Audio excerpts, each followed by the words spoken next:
Great. And so I will share my screen. And yeah, I'll get started. So this workshop is around planning communications. So what I'm aiming to do is give you a bit of a kind of rough grounding in how you might put together a quick communication strategy to achieve a particular goal that you might have in your organization. If I can start just by introducing the two organizations that are hosting this session and the rest of the workshops in the series. So they're put together by Climate Action Fife and Fife Climate Hub. And Fife Climate Hub is a Fife-wide partnership which brings together individuals, communities, local government and businesses to tackle the climate emergency and make Fife a greener and fairer place to live. And Fife Climate Hub is a Fife Communities Climate Action Network project which empowers community-led action on the climate crisis. It builds capacity of existing community groups working on climate, delivering stronger collaboration and reaching beyond the climate engaged to grow a diverse network across Fife.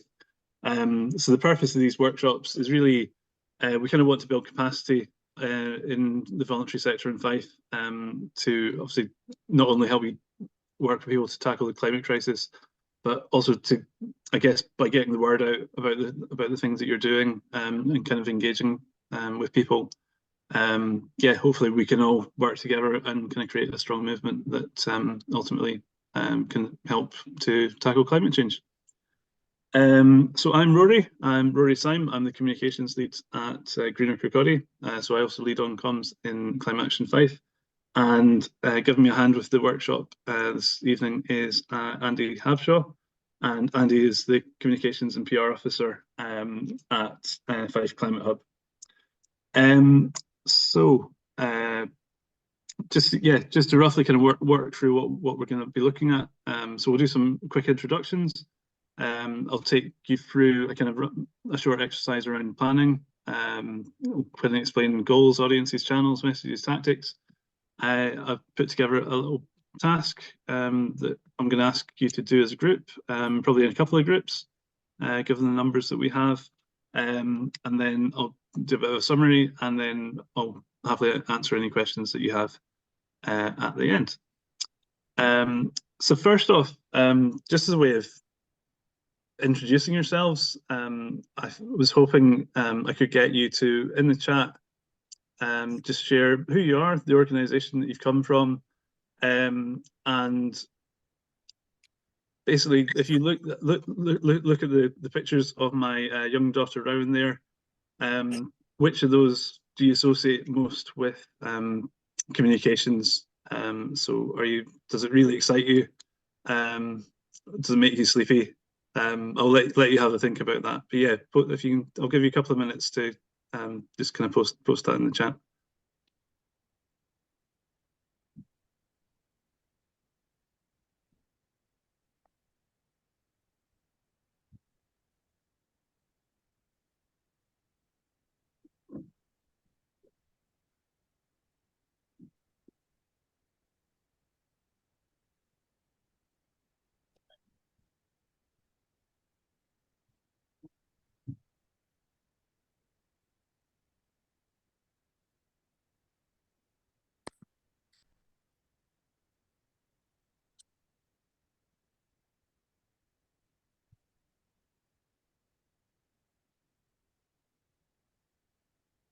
So yeah, we're just looking for your name, the organisation you're from, and yeah, which round fits you.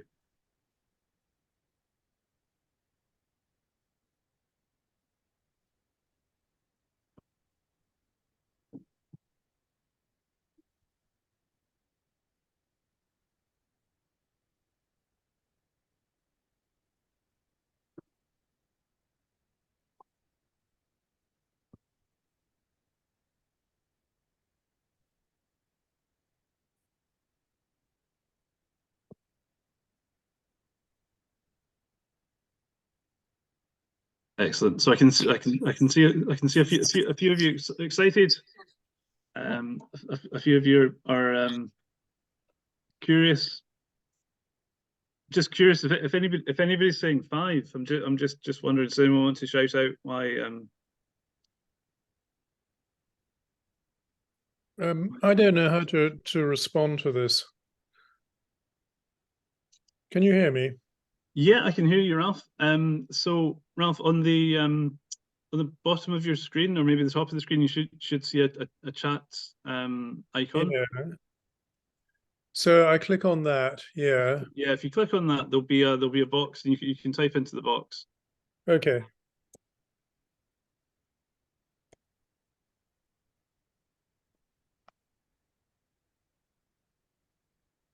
I put 5 because I thought that is it Rowan? Did you say? Rowan, yes. It looks a bit like, what is all this about? I really don't know. And I thought that's how I feel quite a lot. Well, yeah, no, I think that absolutely. I think that's I was expecting some responses like that. So thanks for volunteering that. And yeah, no, I mean, I'd say, I mean, communications tends to have this kind of mystery attached to it sometimes. And yeah, I'm really hopeful that what we'll be able to do through some of these workshops is just going to break things down, explain them in simple terms. And yeah, just hopefully move you from 5 to some excitement, some number 4s. Just see, I've got one more chat. But yeah, no, that's great. I'm just going to move on. But yeah, it's just good to get your get a kind of sense of where everybody is, and yeah, where folk are from. So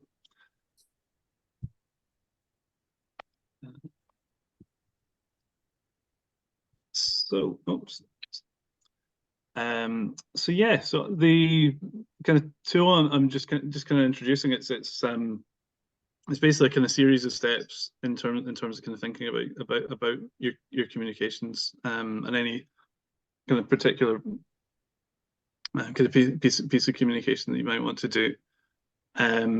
So there's really kind of 5 steps, and it's just kind of really kind of 5 things to think about. So the first is the goal. It's in terms of what you want to achieve. Then think about your audience in terms of who you'd want to talk to.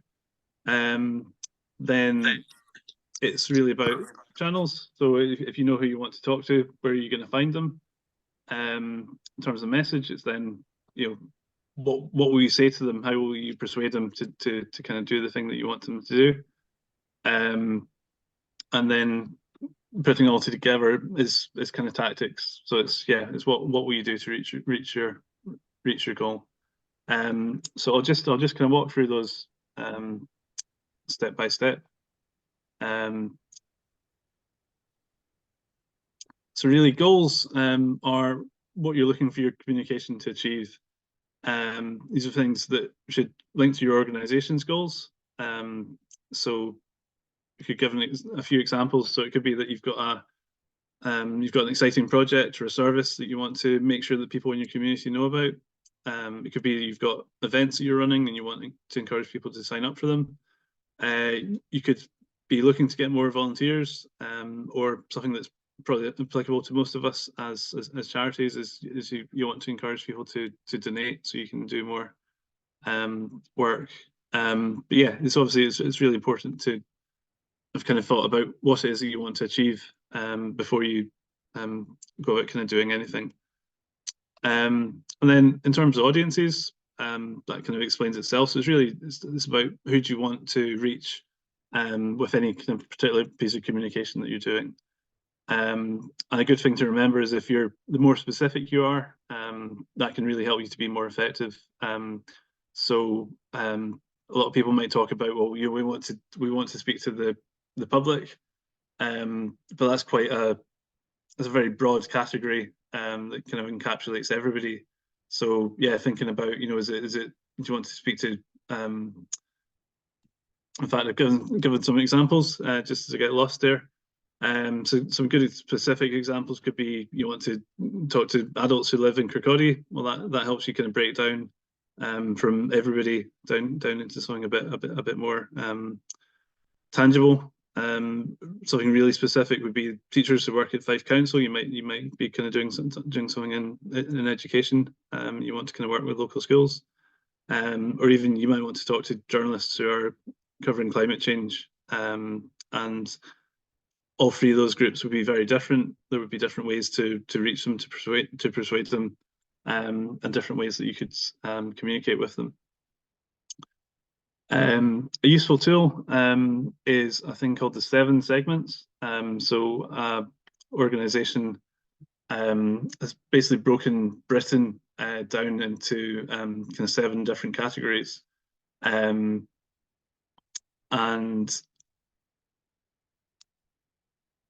the interesting thing about these different categories, and particularly as it relates to climate change, is that everybody seems to think that climate change is a big problem that needs to be tackled, but they all think about this in different ways. So some groups might be a little bit put off by kind of seeing marches and protests because they don't think that politicians have got the answers. Some groups want to be really practical and kind of see that they want to kind of do hands-on things themselves to tackle climate change. Some groups may see kind of protest as a good way to kind of create change. So there's a URL there. An interesting thing, we've done it as groups at Greener Kirkcaldy, is actually to ask people in our team just to kind of, there's a survey that you can fill out and you can see which group you tend to fit in to based on your kind of beliefs. And what you might find is that actually within your organization there's a lot of you who are all in one particular group, whereas obviously society is kind of broken up into these different categories. And if you go onto the Climate Outreach website, they share a lot of information about how you could kind of talk to what each of these kind of particular groups, gives a bit of background on who they are, and yeah, explains some of the kind of challenges of getting them involved. Yeah, sorry, that's a good point. I can see that URL isn't quite readable. What I'll do, I'll probably do that later. I might even do that in a follow-up email, so you've got it and you can go through and see it.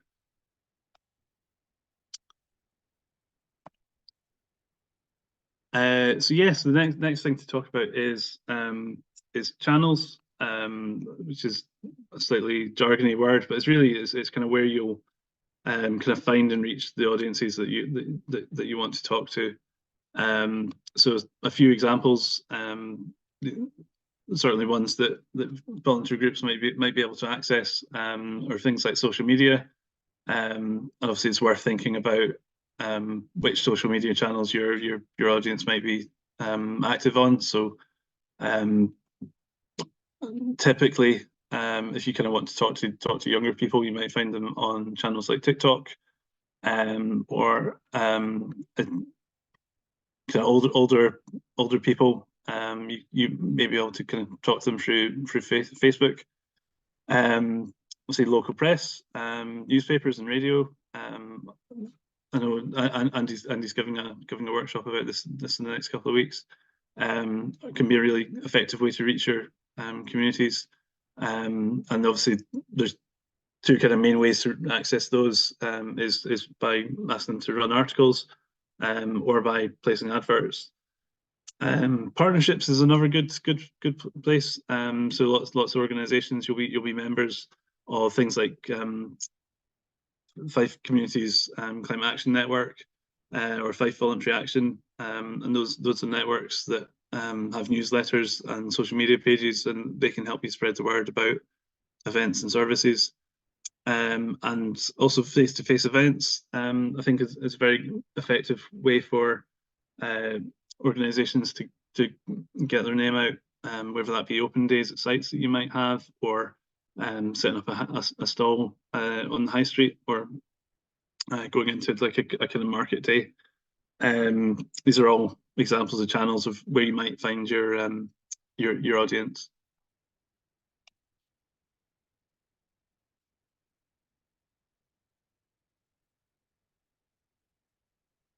So next up is kind of messages, and that's really about how you're going to look to persuade the people who you want to get involved. One thing to say is that sometimes the messenger is the most important thing in that, by which I mean, if you wanted to persuade, for example, farmers in Fife to go about growing crops in a different way, something that's more environmentally friendly. One of the best ways to do that might be to find some farmers who are kind of bought into that, who are already creating that change, and get them to speak to the other farmers. So yeah, it's about kind of finding people who the audience that you want to talk to will trust, and they'll kind of listen to. And also, an important thing to do is to kind of think about the best frame for your audience. Another word for that is kind of to think about angles. And yeah, to explain what I mean by that. So there's lots of reasons that walking short journeys is better than driving. So you could talk about that in terms of health. So you're going to feel so much better and fitter if you walk rather than drive lots of short journeys. It would be one frame. But you'd also be saving money, which is these sorts of financial savings would be another frame. And then obviously a third frame, you could talk about it as, you're going to be saving over the course of several years, you're going to be saving kilos and kilos and kilos of carbon, which is important in the fight against climate change. So it's really about thinking which of those angles could be most persuasive for the audience that you want to work with. And then finally, it's kind of bringing it all together, is kind of looking at tactics. So that's about what will you do to actually achieve the goal that you set out with. So it could be that you decide you're going to put on an open day or a special event.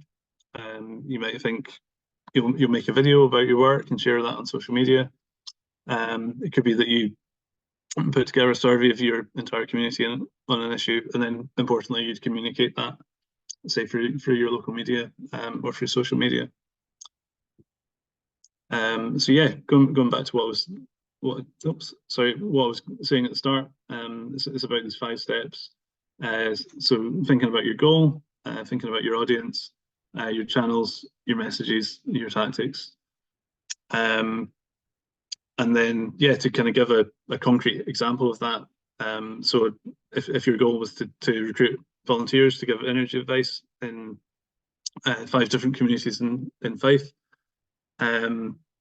well, your audience is the potential volunteers that you want to recruit, and people that you think would be able to kind of make a difference. The channels that you could use, something I find really effective is so local community Facebook groups. Most towns and villages in Fife have at least one like Facebook bulletin board, but also partnerships. So that could be places like Fife Voluntary Action, who list voluntary positions. And yeah, in terms of message, it's, I think, appealing to people's sense of community. So telling them that they can help people, and telling them how they can help people, hopefully is a way to get people involved. And then in terms of tactics, that's sort of final steps. So the 2 things I would suggest it could be quite successful would be to post in those local Facebook groups to ask for volunteers, and then to approach local groups, say the Rotary clubs in each area, ask them to share information with their members, because there could well be that there's potential volunteers in those organisations. So the next thing we're going to do, is I'm going to ask if and in a minute, if Andy's happy to set up a couple of breakout rooms. But really, what was going to do is break people up into groups of, and I think maybe groups of 3, given the numbers, would be to, as a group, kind of decide on a communications goal that you'd want to achieve for your organisation. That could be something that you're kind of thinking about at the moment. It could be something entirely made up. It's kind of really up to you. And then to decide and kind of discuss the audience that could help you achieve that goal, the channels you'd reach them through, any sort of particular message that you would try to persuade them with, and then those sort of tactics. So what would you actually do to kind of achieve your goal? And then it'd be great if you could in your group nominate somebody to report back and talk through your plan. Does that make sense to everybody in terms of what I'm asking you to do?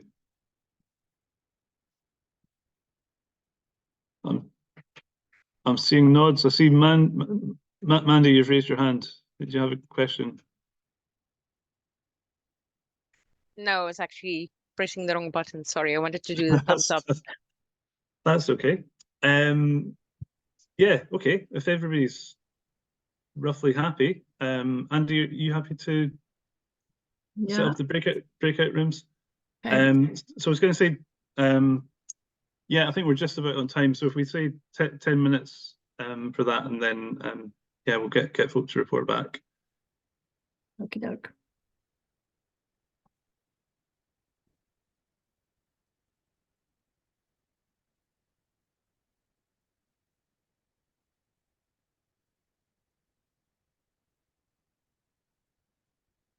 See how this works.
Good. Hi everyone. Welcome back. So yeah, hopefully that was enough time to kind of talk through things and kind of come up with a bit of a plan. Oh, sorry, I could see it. Oh, thanks for letting me know that Bernie's had to leave. That's absolutely fine. So yeah, I was just gonna go around the three groups and ask if somebody was happy to just kind of report back, talk about what you discussed. So group one, I think that was Nicola and Ralph. Yeah. Would you like to do the talking, Nicola, or would you like me to? I'll do the talking, shall I? Yes, you. There's Ralph and I were together, but Bernie was with our group, but she had to go to something else. I asked Ralph what was relevant to him because I don't actually live in Fife anymore. We were thinking about littering initially from vehicles, but actually we narrowed it down to a slightly more specific goal around litter and including dog poo bags. So our audience is obviously predominantly the people who are dropping the litter, if that can be determined, but obviously by having by improving the area by doing litter picking, for instance, then if there's less litter around, you would hope that that would discourage people from dropping litter, whereas if they see there's litter around, they might not be so concerned about dropping litter themselves. And we were thinking of examples like places where sort of littering hotspots might be parks or beaches or areas like that. There's quite a few initiatives around where I live that have done things in different ways. So there's publicising when there's litter picking happening. There's involving all different ages. There's linking in with, for instance, the library or the community hub or the parish council, using the channels like social media or Facebook or bulletins or local articles, other local groups, to engage people either in the litter picking itself or in observing the consequences of the litter picking, so before and after, using visible examples. Another thing that we've seen locally is signage on lampposts. So basically saying, you know, this is an area that has been litter picked and please keep it tidy and don't drop litter. And then also linking in with any sort of local or national initiatives. So if there's a like the beach cleanup, you know, linking in with that and getting a wider message across. So those are the points we covered, which relate obviously to the 5 headings that you've given us. Was there anything else that I've missed, Ralph? Well, I think I just think that the core problem with it is a lack of awareness. It's an awareness raising exercise, and we felt that having a high visibility of people who are actually doing a litter pick, seeing the bags being loaded, and bringing an awareness to people that their area has been cleaned up by having a sort of signage after the event would be a good positive way of doing that. It seems that there's, apart from maybe having a few more litter bins in the right places, which is also something that's always needed, and making sure that they're emptied, it's really just a task to get people to appreciate their environment and look after it, really. Yes, you made the comment that it highlights a lack of respect for the environment, for other people, and for nature. Yeah. And that's a wider societal issue, but it's still something we can try and address. We all share these places, not just people and animals, and we should have a sensitivity to that by keeping it as pristine as possible. Absolutely. No, I think that's excellent, and yeah, no, I think a well thought out plan. I like that you're you're kind of thinking about kind of using those places in the actual environment to kind of communicate something as well. I think that's the nice point. Excellent. So group 2, I make that Mimi and Angela. Just who would like to report back?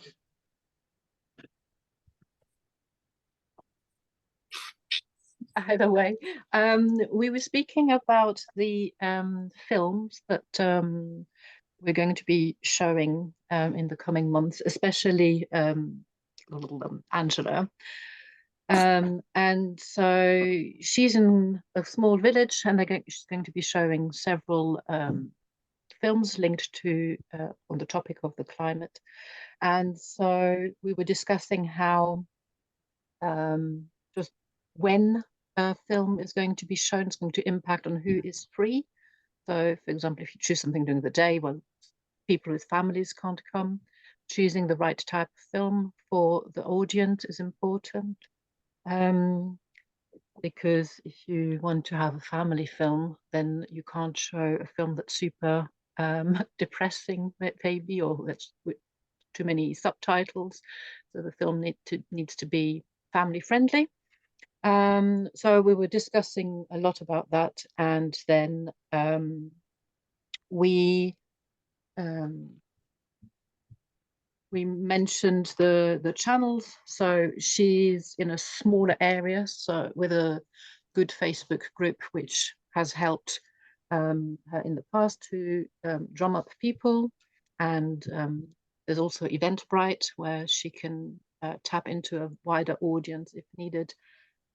And yeah, I think that was really it. And the idea is, because it's quite a smaller place, she's hoping just that there's something happening in the local village hall that people are going to be interested and wanting to participate.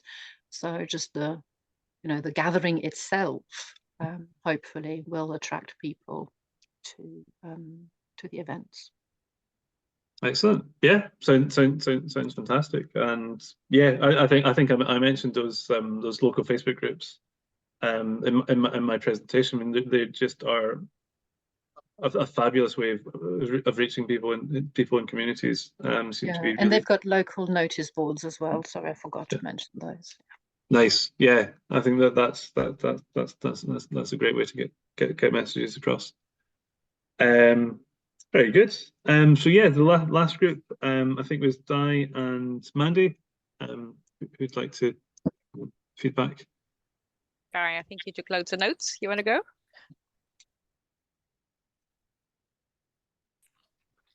Okay, fair enough. Okay, well, we thought about, we actually thought about litter as well. It's a big topic, isn't it, in Fife? So our one initially was just about doing a litter pick, but we also have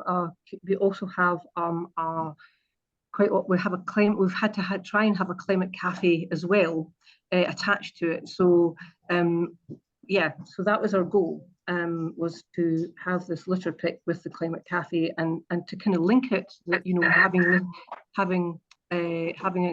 doing the litter pick was in some ways, a contribution to climate action.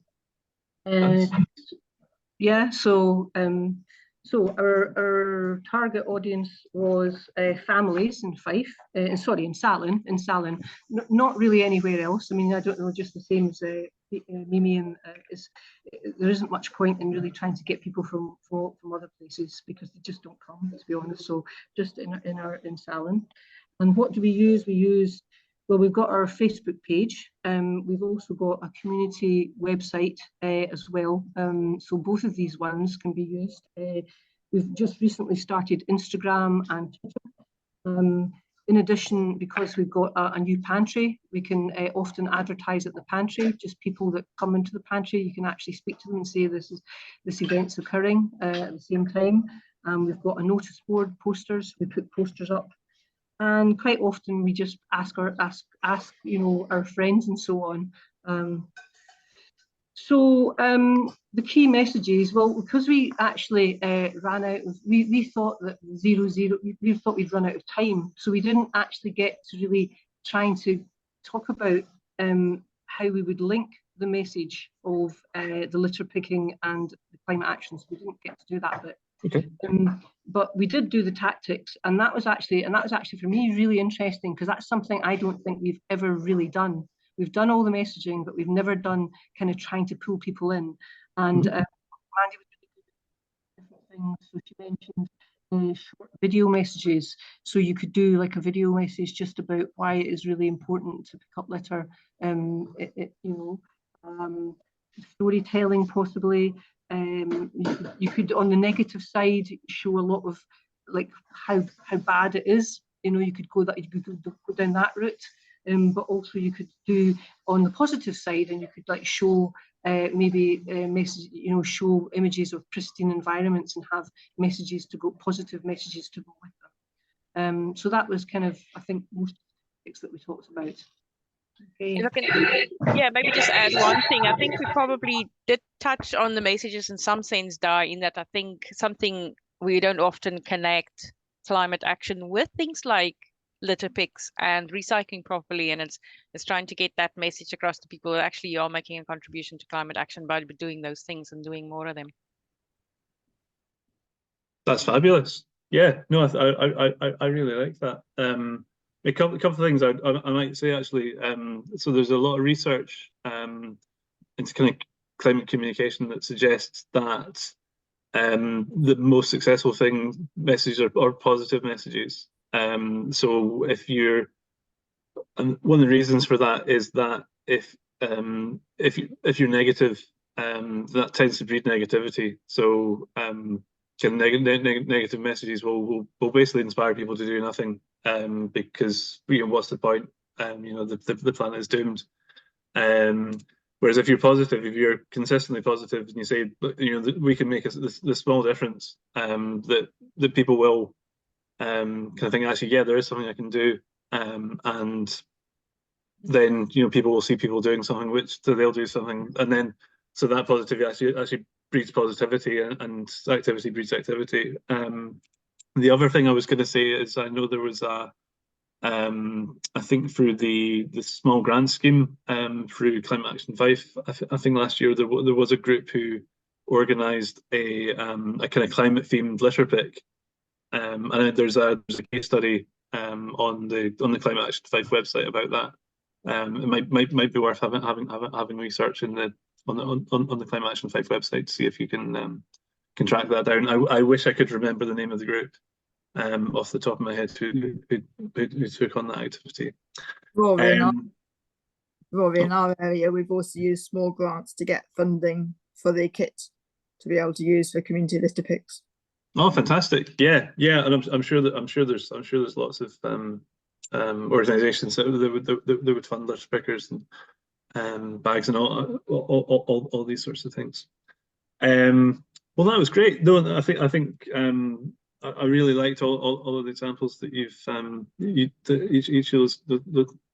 of the three groups came up with, and yeah, hopefully it feels like I've at least kind of partly managed to kind of get this idea across, around just kind of thinking through how you go about planning.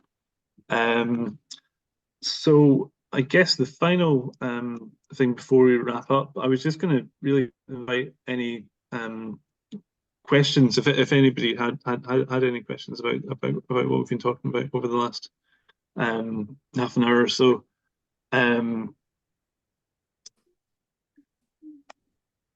And yeah, if there's so few of us, if I guess you could I was going to suggest raising hands, but yeah, you just do you mind me asking?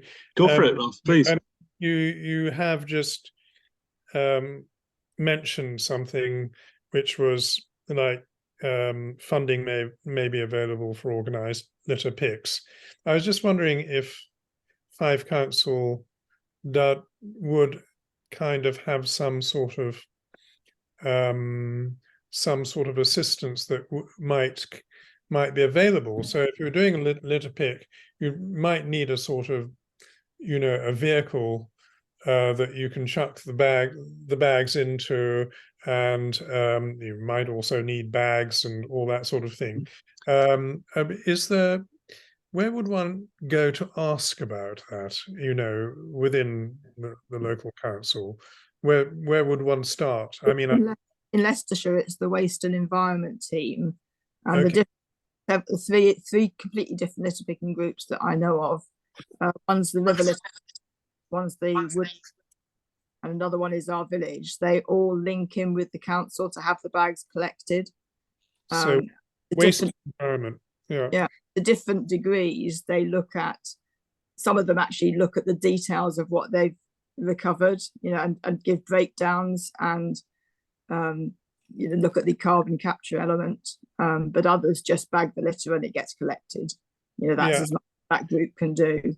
I So suppose, I'm in one group that does fortnightly, another does monthly, and the river one is monthly as well. It sounds as if we could do with having that in Fife, because it doesn't really get done very much here, and there is an awful lot of litter everywhere. So it sounds as if Leicestershire's sort of ahead of the game on it. Well, we used to be an environment city before they made us a historic city with Richard III. Great, well done. Can I just jump in? And for those you might not know, but there is a group called 5 Street Champions, Litter Picking and Supporting Community Action. Right. So there is a Facebook group for people who are interested in litter picking.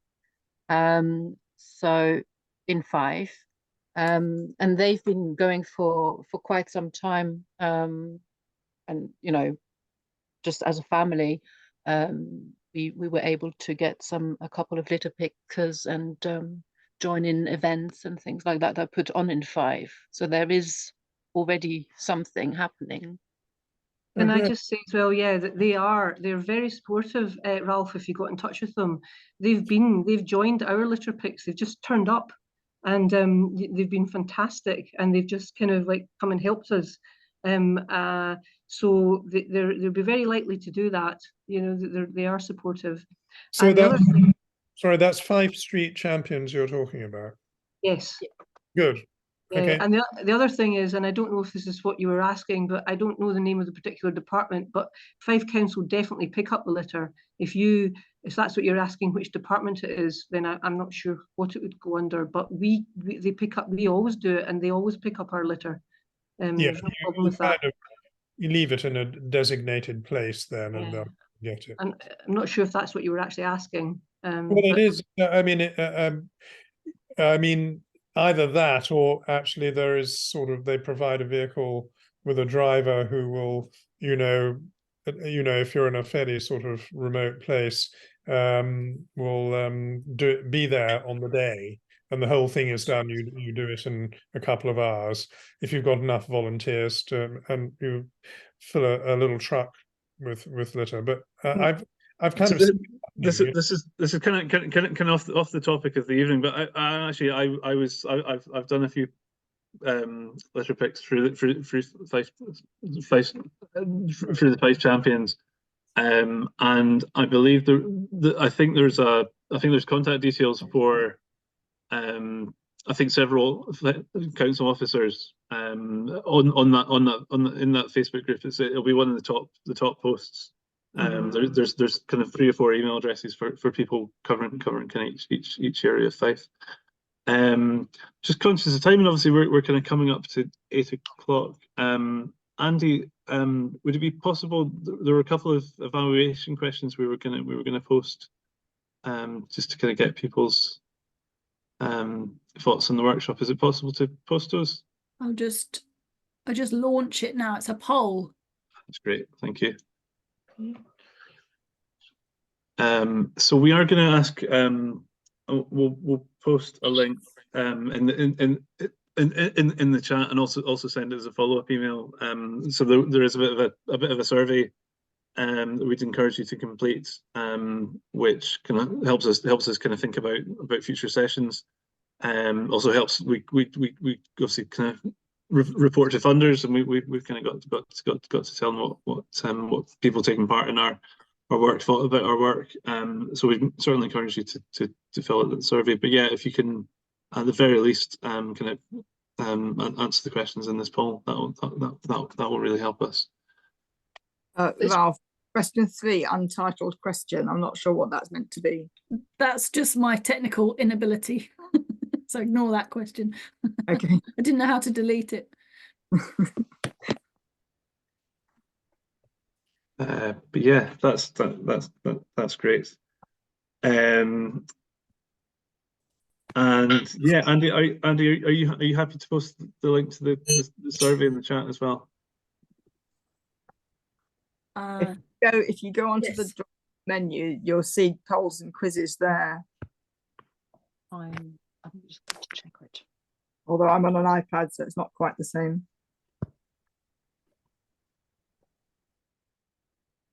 Yeah, so I think the polls should have just popped up when Andy launched them. So hopefully it's obvious enough. Yeah, 4 of 6 have managed. If you press the 3 dots for more, you usually find it. Yeah, thanks, Andy. So yeah, so there's also a link to a survey on SurveyMonkey, which is a bit more comprehensive. Ask a lot more questions. All the questions are optional. I should add, and yeah, we'll also send out in a follow-up email if you don't have time to do so. So yeah, all that remains to say really is thank you to everybody for coming. I really heartened to see so many folk joining from all over Fife and coming along to this session. This is obviously, I think, as I said at the start, this is the first of a series of 5 webinars. You'll be pleased to hear they're not all hosted by me.